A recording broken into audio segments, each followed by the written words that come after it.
Ahoy hoy gang, if this is your first time with us, welcome! And if you're joining us from a previous video, hey, we love to see it and I hope you're doing well. It's Season 4! Controversial take central over here, but I genuinely believe that if Bob's Burgers ended after the 4th season, it would be hailed as one of the greatest animated comedies, bar none.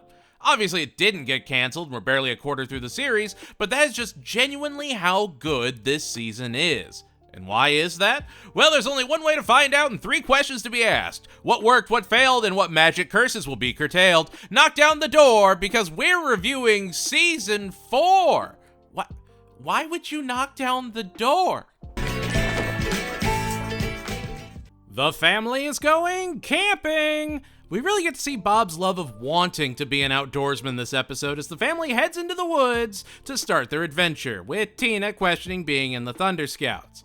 Bob eats bad fish, and he and Linda end up getting taken downstream after they break their little lukewarm lagoon. The kids try and chase after them, with Louise and Jean trying to convince Tina to give up the sash, and they even run into some survivalists. It's the family in the forest. That's the whole episode, and it's honestly great. Again, we're seeing the show go deeper and deeper into a kid's storyline and a parent's storyline.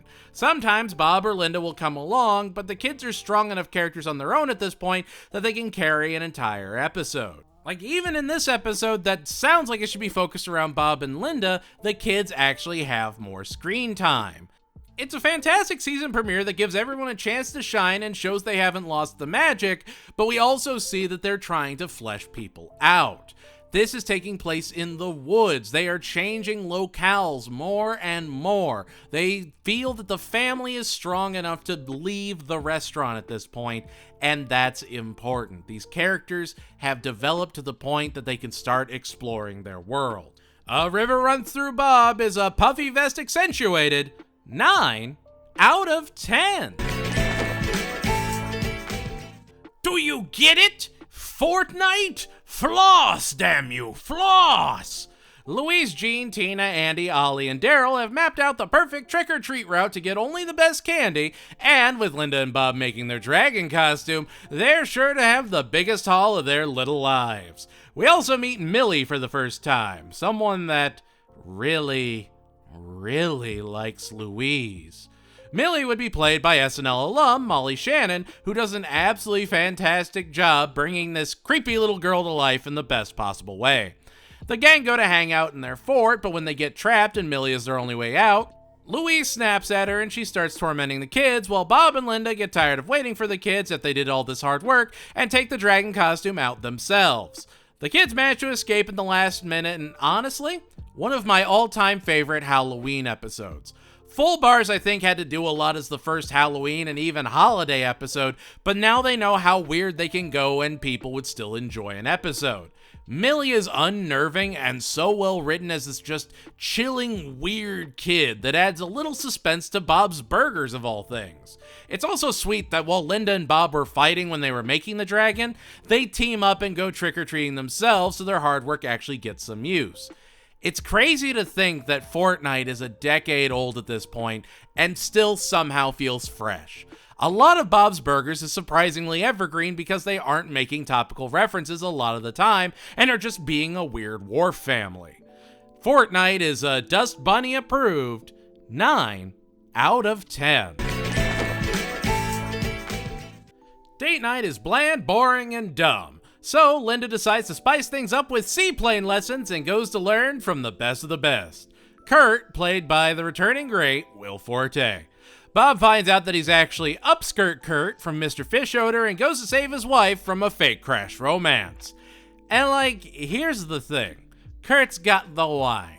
He's got the cheese. He's got a lute and is singing on key. And Linda is never tempted to cheat on Bob. Never has the thought cross her mind. Linda's a real one, and this episode is a showcase of how much the two of them genuinely care for each other as Bob and the kids make a beeline for Kippaquisset Quickie Kisset Island.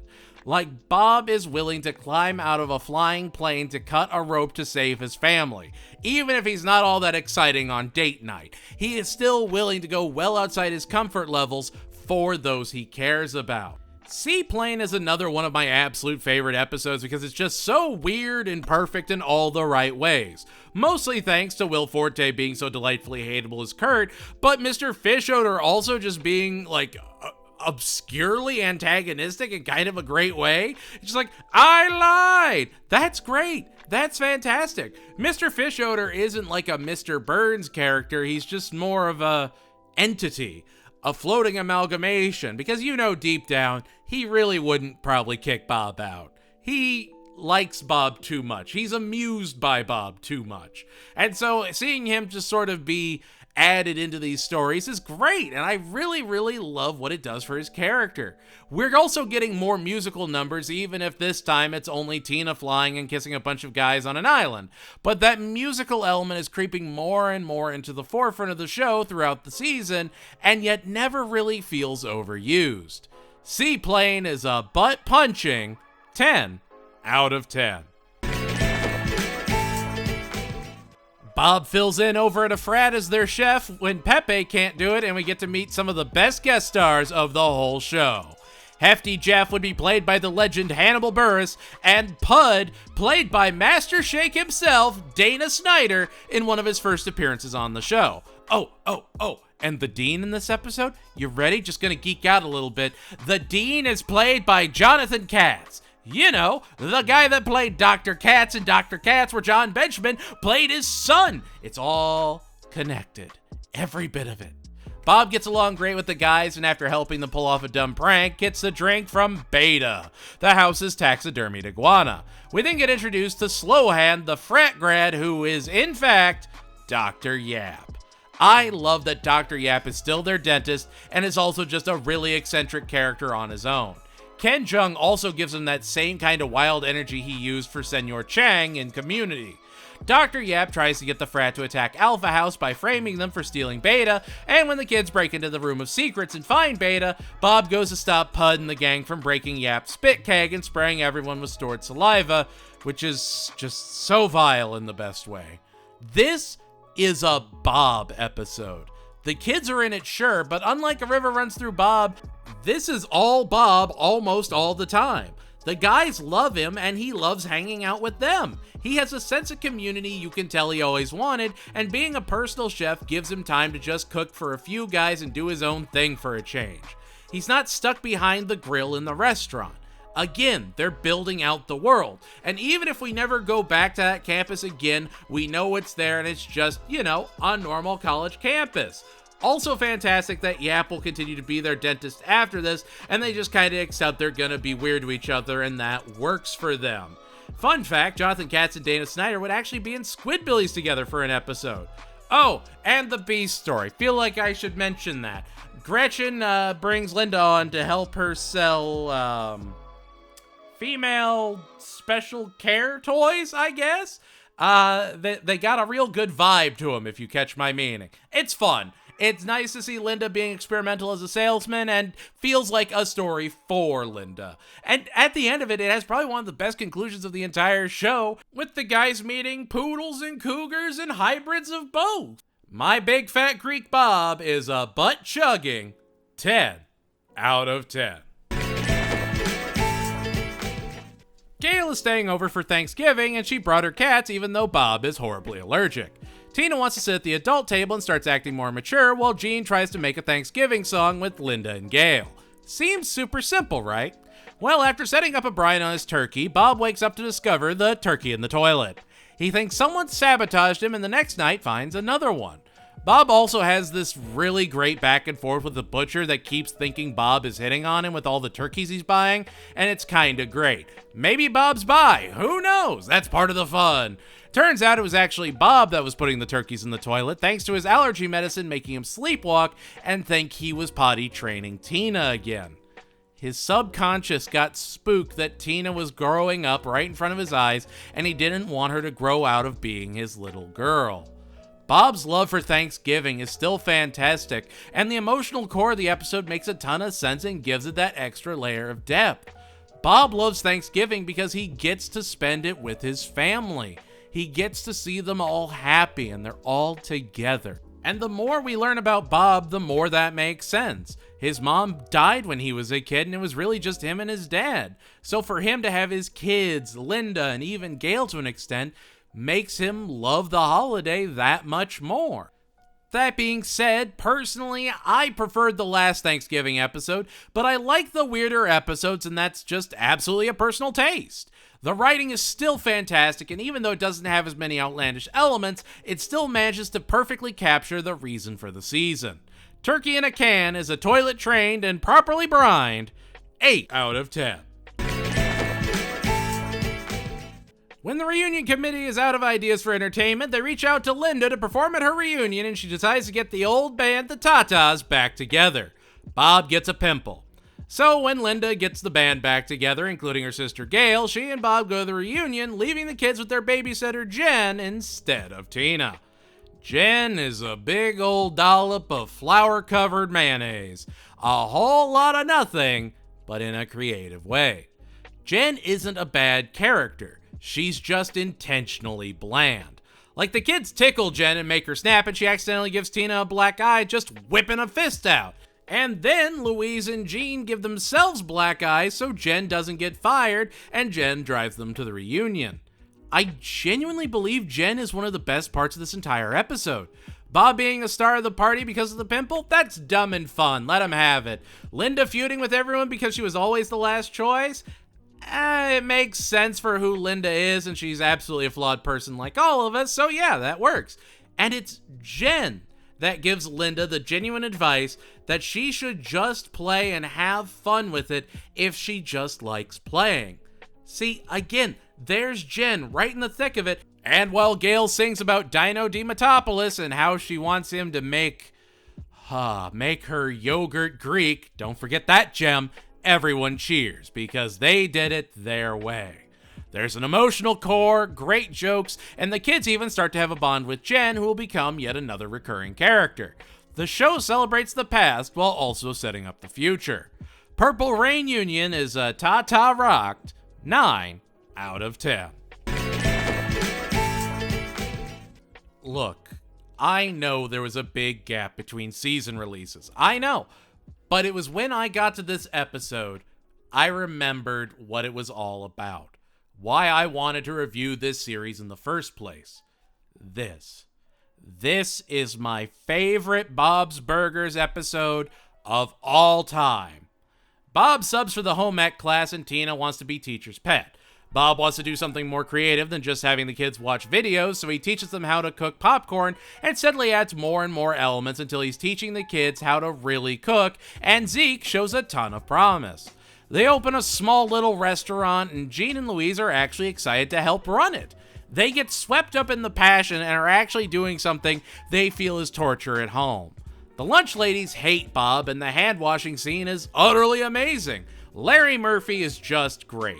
It's just, the B story of the episode is Linda teaching Teddy to dance, and he's just the most awkward person imaginable with a heart of gold, and it's terrific. He's a dancing machine by the end of the episode. But when Bob refuses to listen to the hand-washing warning, he has to meet with the man up top, Mr. Platt. Like, I know everyone loves Rudy, and he's a great voice, don't get me wrong, but I adore Brian Husky's Mr. Platt voice. It is easily one of my favorite voices of all time. The delivery is perfect with the Michael Mauerman, and he feels like that dumb sales identity. You will call in and it will say Michael Mauerman, but it will go to me, for I have replaced him. Perfect. Utterly perfect. I have seen this episode like 17 times. Way more than any other episode of Bob's Burgers by far, because it's just good, man. I mean, Bob has a chance to really shine and becomes a popular teacher because he's sharing his passion with the kids. Tina goes soul-searching and even starts taking shop when she feels overshadowed. I don't know, it reminds me of when Hank taught Bobby shop class in King of the Hill, and Bobby was totally cool just being a part of it. I get why Tina wanted to be class pet, but it's really the only lesser element of the episode. And even by the end, she's jamming that metal rod in the wheel to keep it spinning and keep their restaurant dream alive. Even Teddy in the bouncy castle at the end of the episode is just primo. Approach the episode from any angle and it's perfect Bob's Burgers. Zeke is a positive addition to the episode. Zeke has become this realized character that's gruff and awkward, but is a good guy deep down. He's inspired by Bob and even has a talent for cooking. That's awesome. Dave Herman had some of the best jokes of the entire episode, and he just had so much more energy than other shows he's been in that it's palpable. It's just good. Want a rating? Sure, why not? Bob and Deliver is a burger flipped and life changed. 10 out of 10. Hee-haw, wee snaw, it's the next Christmas episode. Linda gets a Christmas tree the day after Halloween, and it's dead well before Christmas. And so the gang are going out on Christmas Eve to get a tree. They get their tree, and while on the road, they see a candy cane-shaped truck, and Linda honks at them to spread some Christmas cheer. The candy cane truck then goes after them, because of course he did. Why would she honk at him? Granted, the family doesn't believe Bob that the truck is chasing them at first, but after they go to the diner, grab one of those fancy 40-minute Dutch babies and head out, the truck tries to run them off the road again, and they have to escape into the woods. Escape into the woods. Yeah, it's a Christmas horror episode, and it's actually kind of fun? I don't know. When I first watched it was just kind of whatever to me, but nowadays I kind of get it a little more, you know?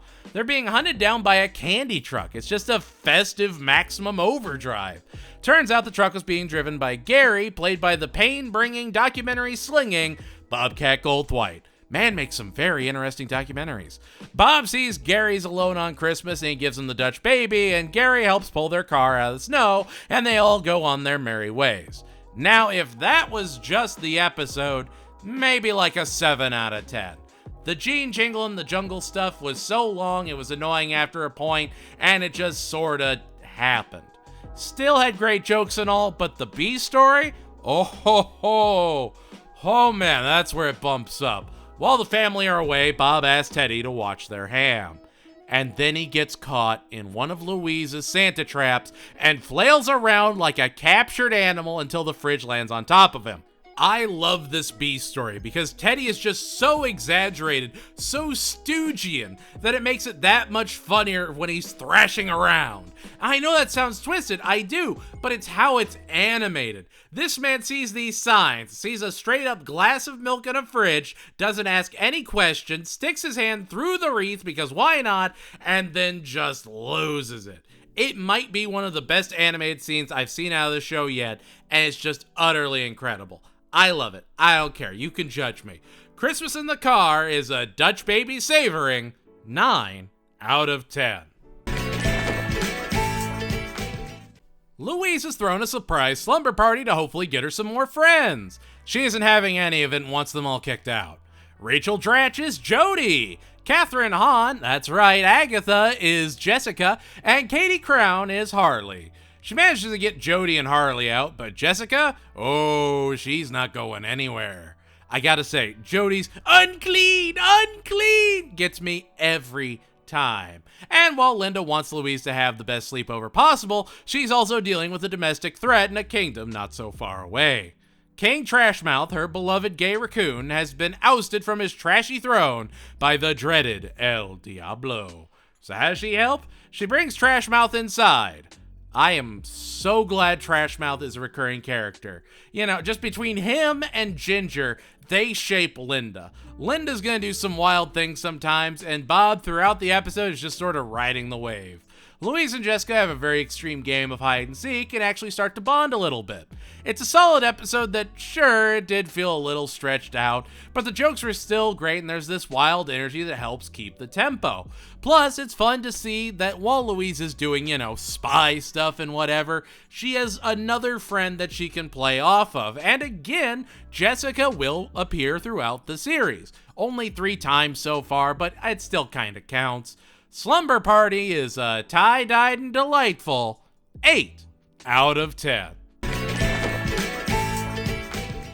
Tina is working to be Jimmy Pesto Jr.'s assistant for the big Young Magicians competition. Jimmy Pesto Jr. couldn't care less, but she is determined. Bob puts a sign up that magicians eat for half off because he really loves magic.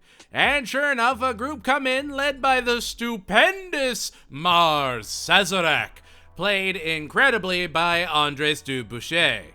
They do some tricks while Bob then proceed to order fries and water and take up all the booths without doing anything. Bob eventually kicking them out and getting cursed by Sazerac, which is just honestly kind of fun. Like, is it real? Is it fake? I don't know, but it's fun. And Bob is determined to get Sazerac's book and take his name out of it to end the curse. Tina quits being Jimmy Jr.'s assistant after he stopped a trick in the middle of the part and left her trapped in a box. She decides to get even and beat him at the Young Magicians competition. When she goes to the magic shop with Gene and Louise, she meets Horace, played by acclaimed filmmaker and sometimes funny guy, Jordan Peele, who would be a recurring guest on the show, even showing up in a couple more episodes just this season. Horace gets her hooked up with the latest and greatest escape jacket, and Louise tempts Tina to sabotage Jimmy Jr.'s set, but she decides that she wants to fight fair. Louise has other plans. They make a CD of impossible music to dance to, and the night of the competition, put it on, and Jimmy starts to flounder until Tina goes to help him. All while Bob is getting his own revenge on Sazerac, a grown man fighting a grown man, by sneaking into his green room, tearing his name out of the magic book, and licking all of his cold cuts. I can't. That's his revenge. He licks Sazerac's meat. Turns out there's a note on the back of the page he ripped out saying that Sazerac farted on the aforementioned meat. To have that kind of foresight, my God. Sazerac really kind of steals the show. He's such a big character and has this almost commanding presence. Andres Dubuchet really delivers from the core, and it gives Sazerac this almost unequaled confidence. He knows he's unstoppable, and yet he's a broke-ass magician, and both can be true at the same time. It's more perfect Bob's Burgers. Weird, almost supernatural, and Tina is an awkward teen with a heart of gold. Like, Tina really comes into her own this episode, and she's really building a sense of who she is, not just who she wants to date. You can't have too much growth in your characters if you're on broadcast TV, but there's minute adjustments you see adding up if you watch a season in order. Presto Tino is a straitjacket escaping 10 out of 10. Bob wants to compete with Jimmy Pesto on Super Bowl Sunday. He's got an itty-bitty tiny widow TV, and some of the booths sit away from it, but he's determined to make it work. He takes out what little money he has and decides the family is going to make a commercial with Louise directing and Randy from Food Truckin' and Sacred Cow returning. They do a whole come meet our family and let us meet you thing, and when Teddy can get a retired football player to do the commercial, they start to do a more professional shoot and take out a lot of the family elements. So Bob has to decide between the two shoots, much like the Bless the Hearts episode, where Jenny struggles to make a commercial that could save her city. It's a lot of similarities there, even though Easy Commercial did come first. Sandy, the football player, even doing an ad for Jimmy Pesto too. Oh, you want the B story? Gene holds his movements in until he can have a super bowel. Now, are you somehow a more complete person knowing that information? I'm certainly not. It's dumb and it's Gene. What can you do? Bob runs the family commercial, goes to get his family when Gene drops the super bowel at Jimmy Pesto's, and floods his restaurant, and it's a slightly successful Super Bowl Sunday at Bob's. Jordan Peele as Sandy this episode is utterly amazing. Sandy is just so matter-of-fact and confident. I love it. No, I cannot, little lady. There's an emotional core, amazing jokes, and sure, the super bowel brings it down a little, but it's still a fantastic episode of Bob's Burgers. Easy commercial, easy go-mercial is a can dancing 8 out of 10. Worst episode of the season, hands down. I'm a cool guy. I'm hip. But if there's one thing I can't stand, it's anthology episodes, gang. And this episode is the anthology that launched them all. Bob and Linda get called into Mr. Fran's office because the kids wrote some creative stories that did not paint him in the best light. And he proceeded to take Gene's keyboard from him. And that's the episode. Louise's story is a loose Terminator parody. Gene's is this Yellow Submarine-esque journey to bring music and dance back to the school after Fran bans it. And Tina's is a sometimes erotic, always zombie-infested horror story. It's a lot. I think the Louise Terminator story is probably the best put together of the three. The Gene story was absolutely the most creative, and Tina's was completely unnecessary, and I hated every bit of it, but what can you do? I did appreciate the end of the episode where Bob and Linda just sort of know their kids and grab the keyboard when Mr. Frond leaves. They're not about to tell the kids to change who they are to fit into society, and Mr. Frond can be a real boot punch sometime. They genuinely have their kids' backs, and that's a very important thing to show. The whole Louise sensing Frond sat on a brownie thing at the end of the episode really reminded me of home movies. It was honestly the funniest part of the whole thing, and it's at the very end. If you like anthology episodes, I'm sure you'll love this one. But this episode was just not for me, and none of them, just spoilers, none of the anthology episodes are particularly wowing to me. The Frond Files is a music-saving, zombie-seducing 6 out of 10. Tammy is having a bat mitzvah and Tina isn't invited. Devastated when she hears that Tammy needs another caterer, she offers that her dad could cater if she and her family could come to the bat mitzvah. Louise scares off Tammy's coordinator, who knows working with Tammy is a nightmare, and Tina becomes the new coordinator, having to help Tammy navigate family members and conga lines. However, when Louise and Tammy end up locked in the giant Tammy head at her self-themed party, Tina decides to sub in for Tammy and starts doing all the events in Tammy's place. Linda and Bob actually wander off from the catering station, and Jean has to keep everyone entertained with uncooked patties. Tammy is not a good person, but it takes an outstanding writer to make you feel even the most minute amount of empathy for her. This is her special day, and you can tell it means something to her, even if she's complaining and raging the entire time. She's a weird and awkward character like everyone else. Tina did go too far, and Louise was the one that had to talk to her. Like, when Louise is telling you enough is enough, that's saying something. And you know what? You want to know something actually really cool? This was the first episode of Bob's Burgers to win an Emmy. An Emmy. Want to know what it was up against? Archer Vice's The Rules of Extraction, where Cyril, Ray, and Archer have to escape in croc-infested waters. Black Friday, the South Park Game of Thrones super event. The Nick TMNT with Seth Green's Project Manhattan. And Meanwhile from Futurama. This episode beat the series finale of Futurama for an Emmy. It's just interesting to see. Futurama series review available right now. Personally, I'd say Meanwhile was infinitely better, but while this is an awkward episode, it's supposed to be. It's well written, fantastically acted, and does incredibly shine. This won an Emmy. It's not even my favorite episode of the season, not even in my top 5, just really surprising. Mazel Tina is a crepe-loving 8 out of 10. Bob and Linda are going to a convention meetup for the people in the online forum Bob's a part of. When they can't find a babysitter, they reluctantly let Teddy do it a la John Candy and Uncle Buck. Tina gets a crush on Jonas, one of Reggie's delivery guys, and she tries to flirt with him, and yeah, you can already see where this is going. She does anything to seem cool, even letting Jonas and his friends into the restaurant and then running away, while Teddy just has to deal with it all. It's a great Teddy episode, and honestly just an annoying Tina episode. Teddy is doing his best to look after the kids of his best friend, and Tina's just doing what she did in Bad Tina all over again. It just feels lazy. That being said, the real charm of the episode is in the Bob and Linda B story. Bob doesn't know how to write comments and does just all the internet faux pas imaginable. He's over here typing in all caps and not putting /s when he's being sarcastic. Man's an anarchist of the highest degree. We live in a society. But he's yelled at by Meet Cute, played by series regular Brooke Dillman, Just Grillin', played by Sheldon's dad and one hell of a Ponderosa, Lance Barber, and of course, B for Sutherland, played by the Mad TV legend Keegan-Michael Key.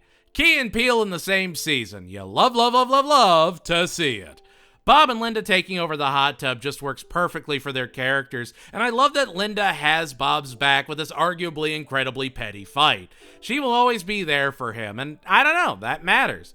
Uncle Teddy is worth watching for the Bob and Linda story alone, and the A story is still just kind of okay. It's not the worst of the season, but it's definitely down there.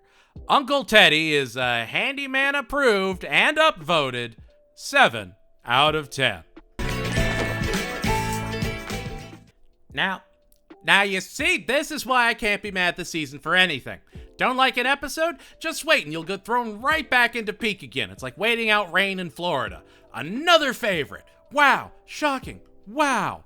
Linda and Bob sign up for a wine tasting on a train where kids are permitted, but not really welcome.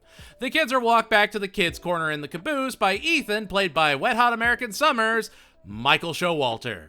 They see a tantalizing chocolate fountain on the way, but when we get to the caboose, we get to see everyone's favorite regular-sized guy joining the crew this episode.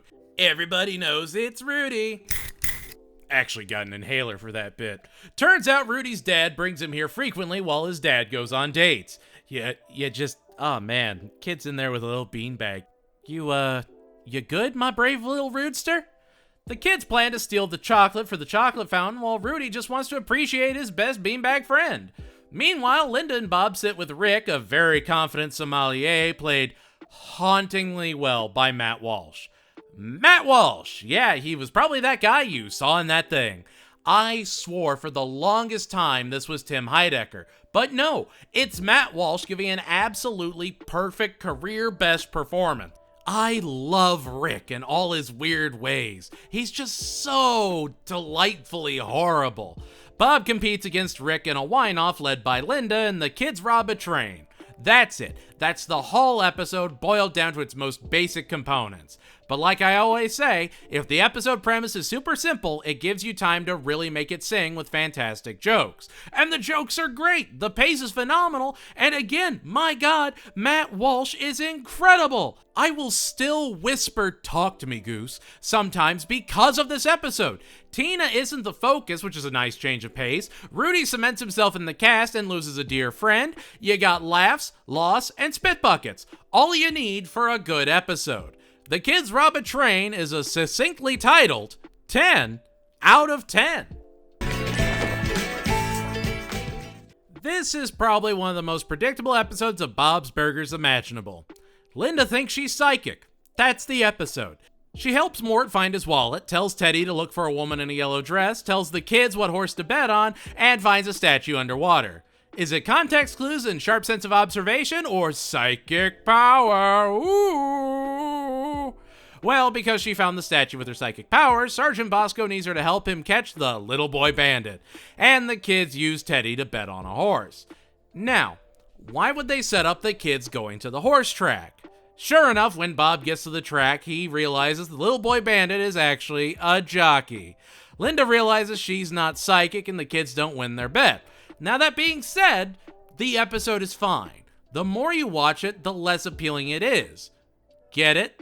Like an orange? Ha! Almost done, folks. We'll finish strong. I do appreciate that Sergeant Bosco is showing up more and more, and that the family is being pulled out of the restaurant more. They're going on trips or riding trains because the story was never about the restaurant, it was about the family, and now they can hold their own as fleshed out characters. See? It's all making sense. This episode is predictable because you would absolutely believe Linda thinks she's psychic, and it's not trying to subvert your expectations or anything. It's Bob's Burgers. It doesn't need to be a clever whodunit. So yeah, if he's not at the music hall where they are, of course he'll be at the other setting, the horse track. Oh, he's a jockey? It all makes sense and fits within the formula you expect from Bob's Burgers episodes at this point. I don't know. Even if it's only for that, I commend the episode. I get a sigh kick out of you is an audited, married, and faithful 8 out of 10. Remember how I said Bob's Burgers doesn't tackle topical ideas as much? Hey, look, an episode about bronies right in the height of brony culture. Hee-haw, we snaw. Fun fact, my first, thesis I ever wrote in college was on brony culture. Wild thing to research, I tell you what. Tina is a huge fan of the Equestronauts, and even has a very rare chariot doll she got when she was a little girl. Naturally, it's time for the big Equesticon, and Tina is ready to meet like-minded girls with a passion for horse-themed collectible culture and friendship. Can't forget the friendship. It's magic, you know. Sure enough, the place is swarming with Equesticles, adult male fans of the series made for little girls. She meets their leader, Bronconius, brought delightfully to life by Paul F. Tompkins, which, I know I've talked about him before, but Bronconius might be a career best performance. He's just so delightfully weird. I love how much he makes my skin crawl. It's so hard to describe, but it's a rare talent to play such a, I'll say it, wonderful villain. And one of his fellow Equesticles would be Horseplay, played by shark aficionado Ron Funches. Love me some Ron Funches. He's a treasure. And like you also got Pony Danza and Sun Petal, who are just great. Okay, the Equesticles are not the antagonists of the episode. Bronconius is. Bronconius is the sole source of conflict, and that's very, very important. Anyway, when they get home, Tina decides to teach Bob everything about the Equestronauts so that he can sneak in as a fellow Esticle and get into Bronconius' inner circle to get her beloved chariot back. He absorbs all the information, even some non-canonical zombie horse-themed fanfiction, and quickly slips into Bronconius' ranks. He brings up Zombie Horse, and when Bronconius is about to punish him with a tattoo, his family come in and save the day. Tina appeals to the Equesticles, and all is right with the world after hotel maintenance opens the safe for them and gets Tina's precious chariot back. I love it. It's just more peak and another really great Bob episode. Bob is a likable guy, and sure, he can't get along with people on forums, but he's always genuinely trying to be friendly, which is such an important trait for a main character to have. And like the last scene with Tina putting away Chariot because she doesn't want to play with him anymore, and Bob almost gets tattooed over it, and he's just like, you play with that doll right now! It's just perfect. It's very easily a top 10 episode, and one of the best of the entire season, no question. The Equestronauts is a Friends Forever 10 out of 10. The kids find ambergris on the beach, and Louise wants to sell it on the black market and goes to Mickey, who's now working at Wonder Wharf. Oh look, Louise gets obsessed by greed and tries to snatch the ambergris, which was stolen by Tina, who eats it into frying oil and it disintegrates. Wait. Oh, and the nose, the black market informant / carny, would be played by Dom Herrera, who, you guessed it, was a frequent voice on Dr. Katz. I have to mention that. He is actually a highlight of an otherwise fine A story. Now, the A story, bit of a boot punch. It's just sort of there. It's everything you expect from the same old story. Now, could the family have used that money? Absolutely, but let's not worry too much about that. Doesn't matter. The B story? Now, that's a story with some hair on its chest. Mr. Fischoeder comes to the restaurant and introduces his young brother Felix, played by the returning great Zach Galifianakis. Felix is just as, if not more eccentric, as his dear older brother. So when Bob asks Mr. Fischoeder to fix the water in his bathroom, by Jove, he's got the perfect man for that brown water involving job.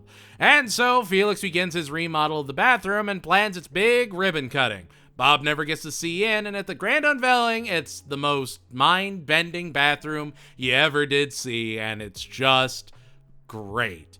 Zach Galifianakis is a pro at meta-comedy. He was on Tim and Eric. He does Between Two Ferns. He understands the thresholds where being weird hits that sweet spot of being utterly hysterical. If you've ever seen Baskets, you can see he knows at a conceptual level how to make people crack up, and it's so great to have him as a regular in the series as Felix. Felix is weird, annoying, and purposefully the worst. If Felix wasn't in this episode, it'd be like a 6 out of 10, but the B story absolutely pulls it from the muck. Ambergris is a well-sniffed and black-tiled 8 out of 10. Whoa, look out, it's a Yap attack! At the yearly cleaning of teeth, Dr. Yap discovers that Louise has a cavity. Louise hates needles and is understandably afraid of having her tooth worked on. Her parents are adamant she has to get it done, and she runs away. She goes to get her go bag that she had stashed at a park and pulls out her candy-filled cell phone because, of course she had one, and eventually hides at Gail's until Linda sends Jean and Tina to join her to try and smoke her out. I actually really appreciate this episode. It allows Louise to just be a scared kid. At this point, Louise is very much the Stewie equivalent for Bob's Burgers, except you can't really do Stewie as a baby stories anymore. He's basically a flirtatious adult at this point, so you can't really put the genie back in the bottle. Here, Bob's Burgers never forgets to show Louise is just a kid sometimes.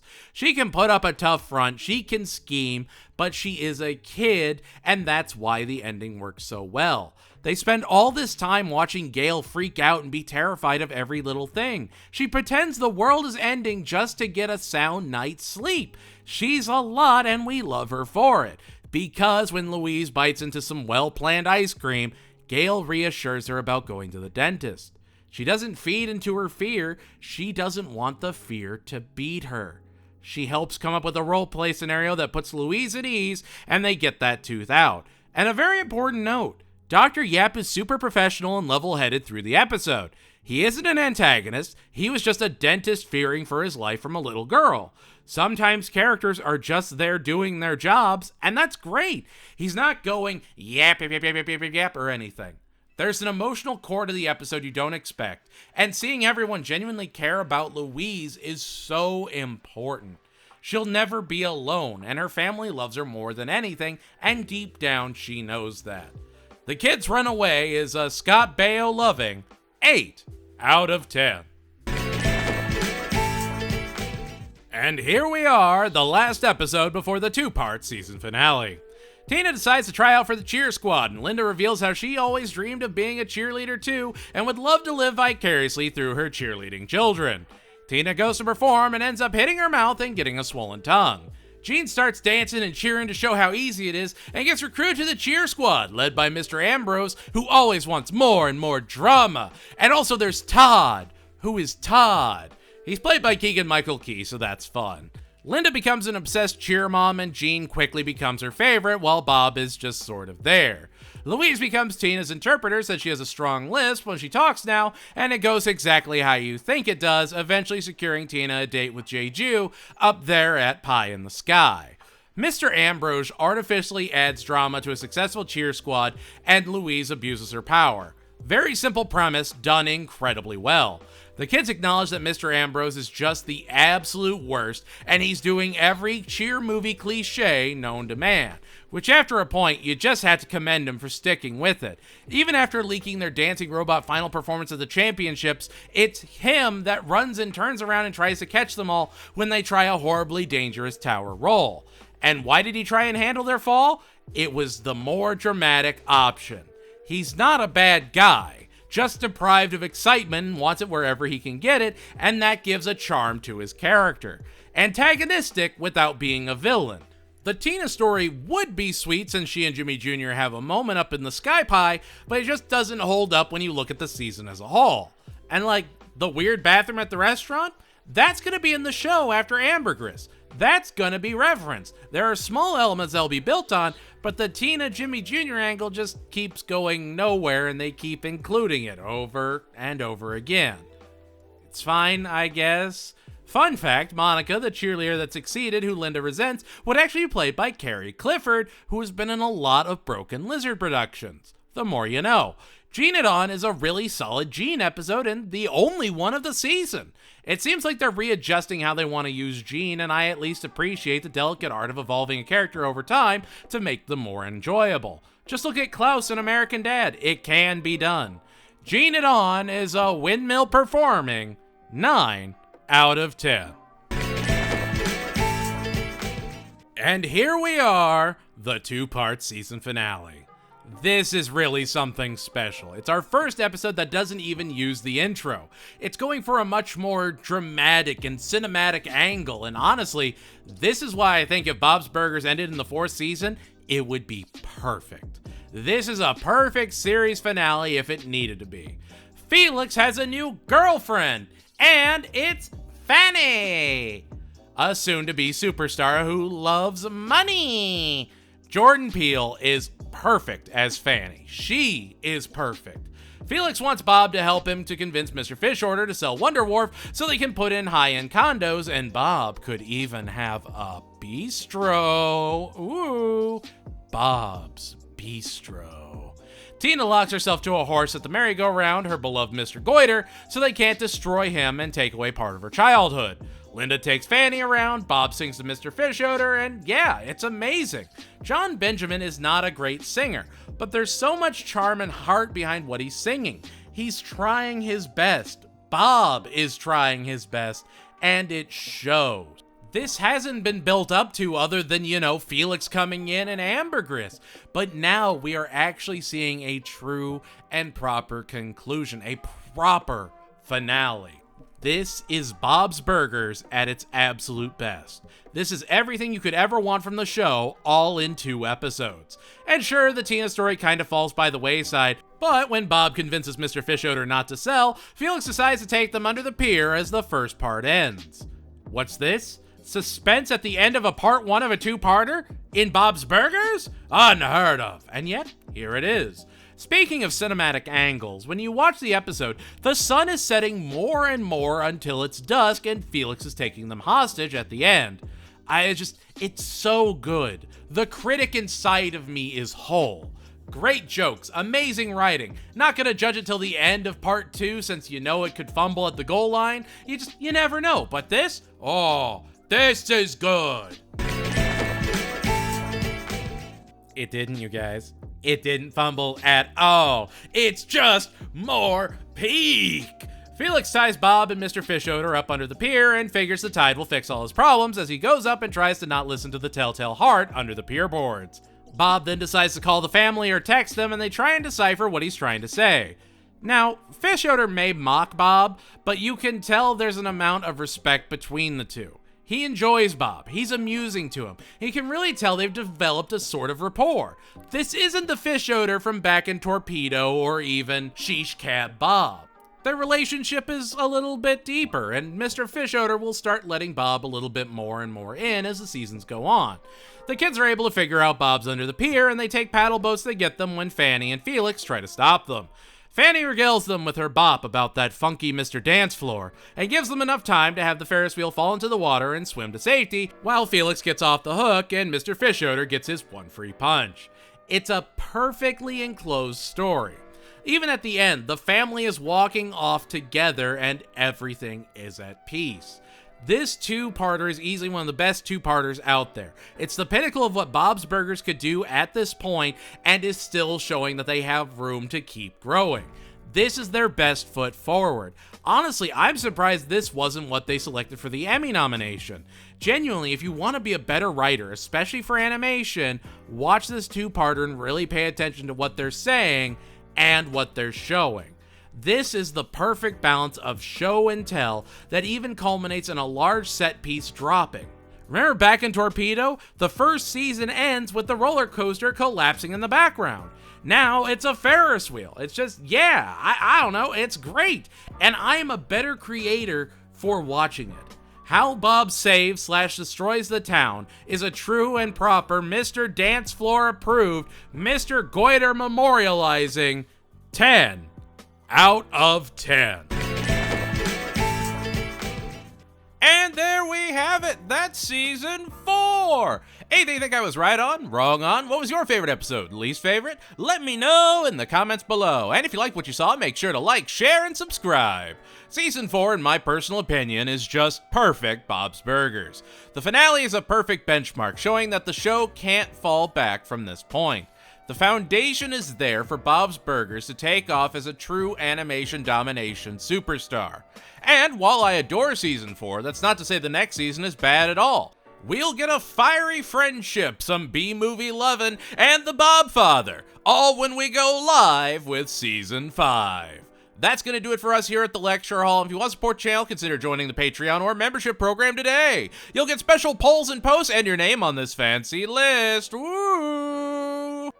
Thank you all so much for watching, and remember, no matter what, you are not alone. You will never truly be alone. You've got this. Stay strong, keep fighting, and know that I believe in you.